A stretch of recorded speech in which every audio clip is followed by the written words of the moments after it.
సుదీర్ఘంగా సాగిన విలేకరుల సమావేశంలో జగన్మోహన్ రెడ్డి చెప్పిన మరో 2 అంశాలు తీవ్ర అభ్యంతరకరంగా ఉన్నాయి. కోటాను కోట్ల భక్తుల మనోభావాలకు సంబంధించిన విషయంలో కూడా ఆయన అబద్ధాలను అలవోకగా చెప్పారు. అఖిలాండ కోటి బ్రహ్మాండ నాయకుడికి కూడా అపచారం తలపెట్టిన వారిని వెనకేసుకొచ్చే ప్రయత్నం చేయడం మహాపాపం. భక్తులకు అత్యంత ప్రీతిపాత్రమైన తిరుమల లడ్డూ తయారీకి నాసిరకం నెయ్యి వాడిన విషయమై జగన్మోహన్ రెడ్డి చేస్తున్న వాదన రాతగా ఉంది. నాసిరకం నెయ్యి కొనుగోలులో ఎవరి పాత్ర ఏమిటి, ఎంత అనేది సుప్రీంకోర్టు నియమించిన సిట్ నిర్ధారిస్తుంది. ఇప్పటి వరకు సిట్ జరిపిన దర్యాప్తు ప్రకారం బోలేబాబా డైరీ నుంచి నెయ్యి సేకరించడంలో అవకతవకలు జరిగాయని నిర్ధారణ అయింది. అందుకు ఎవరు బాధ్యులు అన్నది నిర్ధారణ కావాల్సింది. తిరుమల లడ్డు కోసం గతంలో చిత్తూరు డైరీతో పాటు 1-2 సహకార డైరీల నుంచి మాత్రమే నెయ్యిని సేకరించేవారు. ఈ నిబంధనలను జగన్మోహన్ రెడ్డి అధికారంలోకి వచ్చిన తర్వాత ఏర్పాటైన పాలక మండలి సవరించింది. ఈ కారణంగానే 100 కిలోమీటర్ల దూరంలో ఉన్న డైరీలకు కూడా టెండర్లలో పాల్గొనే అవకాశం లభించింది. ఇక్కడే అవినీతికి బీజం పడింది. బోలేబాబా డైరీ రంగప్రవేశం చేయగలిగింది. ఈ నిబంధనల సవరణ కూడా విచిత్రంగా జరిగింది. పాలక మండలి ముందుకు ఈ సవరణలకు సంబంధించిన తీర్మానం రాలేదు. తక్కువ ధరకు నెయ్యి సరఫరా చేయడానికి దాఖలైన టెండర్లను ఆమోదించే తీర్మానం మాత్రమే నాటి పాలక మండలి సమావేశంలో చర్చకొచ్చింది. తీర్మానం ప్రతులను సభ్యులందరికీ ఇవ్వరు. చైర్మన్, కార్యనిర్వహణాధికారి వద్ద మాత్రమే తీర్మాన ప్రతులు ఉంటాయి. ఆ రోజు టెండర్ ఖరారు చేయాల్సిన తీర్మానాన్ని పక్కనబెట్టి నెయ్యి సేకరణ విధానంలో మార్పులు చేయడానికి కమిటీని ఏర్పాటు చేస్తూ తీర్మానం చేశారు.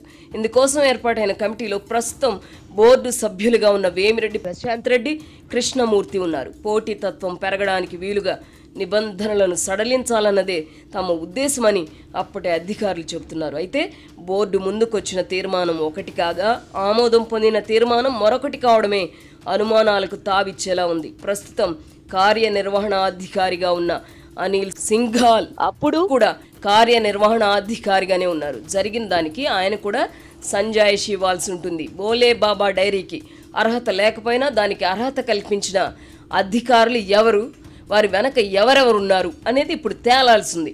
తిరుమల లడ్డు పవిత్రత, విశిష్టతను దెబ్బతీసే ప్రయత్నం చేసిన వారెవరిని క్షమించకూడదు.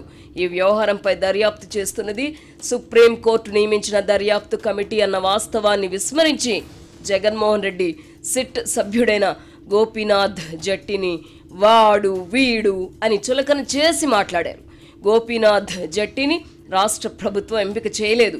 సుప్రీంకోర్టు సూచన మేరకు సిబిఐ సంస్థే ఎంపిక చేసుకుంది. అప్పట్లో టీటీడీ చైర్మన్గా ఉండిన వైవి సుబ్బారెడ్డి వేసిన పిటిషన్ ఆధారంగానే సుప్రీంకోర్టు సిట్ను ఏర్పాటు చేసింది. అప్పట్లో వైవి సుబ్బారెడ్డి వద్ద పిఏగా పనిచేసిన అప్పన్న గురించి జగన్మోహన్ రెడ్డి చెప్పిన కథ కూడా వింతగా ఉంది. అప్పన్న ప్రస్తుతం తెలుగుదేశం ఎంపీ వేమిరెడ్డి ప్రభాకర్ రెడ్డి వద్ద పనిచేసేవారని ఆయన చెప్పుకొచ్చారు. నాసిరకం నెయ్యి సరఫరా జరిగిన సమయంలో ప్రభాకర్ రెడ్డి వైసీపీ ఎంపీగా ఉన్నారు. అప్పుడు ఆయన తెలుగుదేశం పార్టీలోనే లేరు.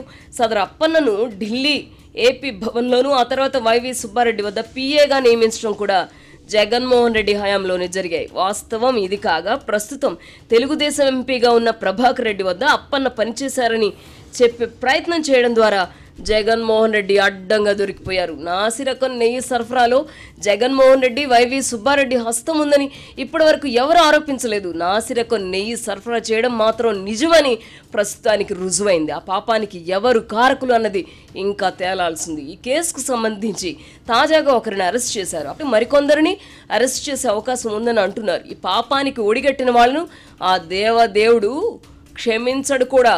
పాపులు ఎవరో త్వరలో తేలుతుంది. ఇందులో ఏమీ జరగలేదని జగన్మోహన్ రెడ్డి చెప్పినంత మాత్రాన అఖిలాండ కోటి బ్రహ్మాండ నాయకుడు చూస్తూ ఊరుకోరు కదా. లడ్డు ప్రసాదాన్ని కల్తీ చేయడం ద్వారా పాపపు కూడు తినడానికి అలవాటు పడిన వారిని వెనకేసుకురావడానికి ఎవరు ప్రయత్నించినా వారు కూడా ఈ పాపంలో పాలు పంచుకున్న వారే అవుతారు. పరకామణి చోరీ వ్యవహారంలో కూడా జగన్మోహన్ రెడ్డి అడ్డగోలు వాదనకు తెరలేపారు.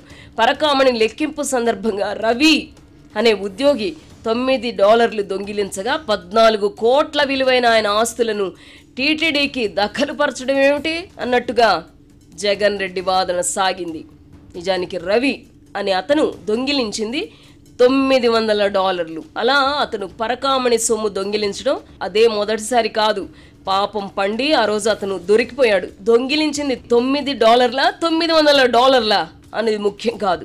దేవుడి సొమ్ము దొంగిలించడం మహాపాపం కాగా, ఆ పాతకానికి ఒడిగట్టిన దొంగను శిక్షించకుండా రాజీ కుదుర్చుకోవడం ఏంటి? ఆ అవసరం ఎవరికి ఎందుకు వచ్చింది?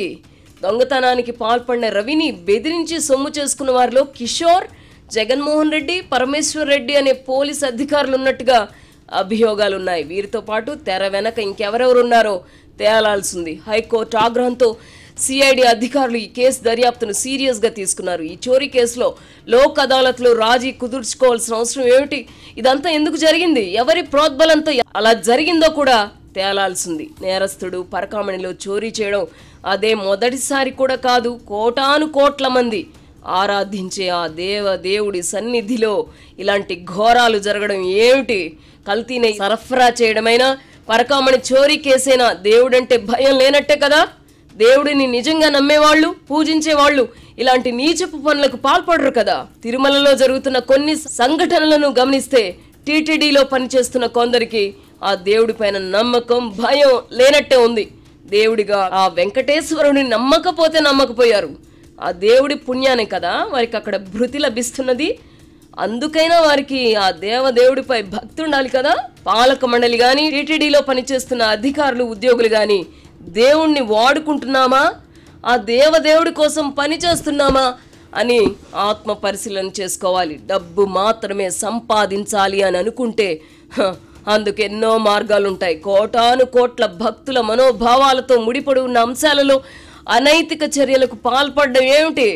పాపానికి ఒడిగట్టిన వారి విషయం అలా ఉంచితే, సదరు పాపాన్ని చిన్నదిగా చూపించే ప్రయత్నం చేస్తున్న జగన్మోహన్ రెడ్డిని ఏమనాలి?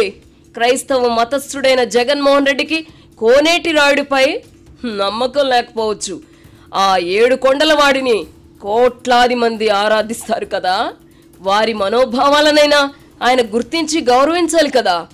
జీసస్ సన్నిధిలో ఇలా జరిగితే జగన్మోహన్ రెడ్డి సహిస్తారా అని బీజేపీ నాయకుడు భానుప్రకాష్ రెడ్డి ప్రశ్నించారు. కానీ జగన్మోహన్ రెడ్డి వంటి వారికి అవేమీ పట్టవు.